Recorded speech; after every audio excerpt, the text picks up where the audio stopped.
విజయవాడ నియోజకవర్గ శాసనసభ్యులు బుల్ల రామహజ్నేలు సమావేశంలో మాట్లాడారు. ప్రభుత్వ అధికారుల్లో కొంతమంది తమ తీరు మార్చుకోవాలంటూ హెచ్చరించారు. రైతులను ఇబ్బంది పెడితే ఎంత పెద్ద అధికారిపైన చర్యలు తీసుకుంటామన్నారు.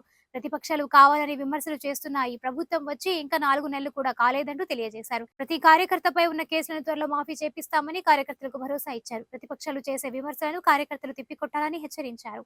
ఇక్కడ మా అధికారులు కొంతమంది ఉన్నారు, వాళ్ళు నేను ప్రత్యక్షంగా పరోక్షంగా అడిగేది ఒకటే, చాలా వరకు మండల స్థాయి అధికారులతో మా వాళ్ళకి అంతగా పని ఉండదు.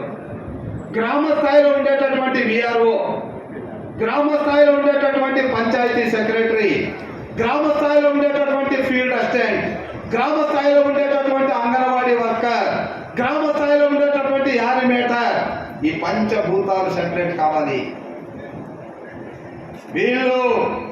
వీళ్ళు మనసు విప్పి పని చేయాలి.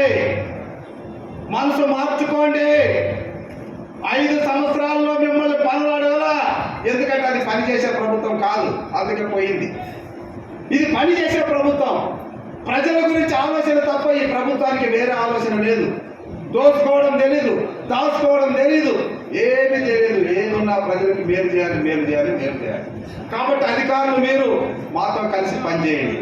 మీకు సంపూర్ణమైనటువంటి మెజార్టీ ఇవ్వడానికి, సపోర్ట్ ఇవ్వడానికి మేము సిద్ధంగా ఉన్నామని మనం చేసుకుంటూ, మరి అందరికీ మంచి జరగాలని మరొకసారి ఆ భగవంతుని కోరుకుంటూ, మా అక్క చెల్లెమ్మలు దీవెనలతో ఈ కార్యక్రమాన్ని ఇంత విజయవంతం చేసినందుకు పేరు ప్రత్యేకమైనటువంటి నమస్కారాలు తెలియజేసుకుంటూ సెలవు తీసుకుంటున్నాం.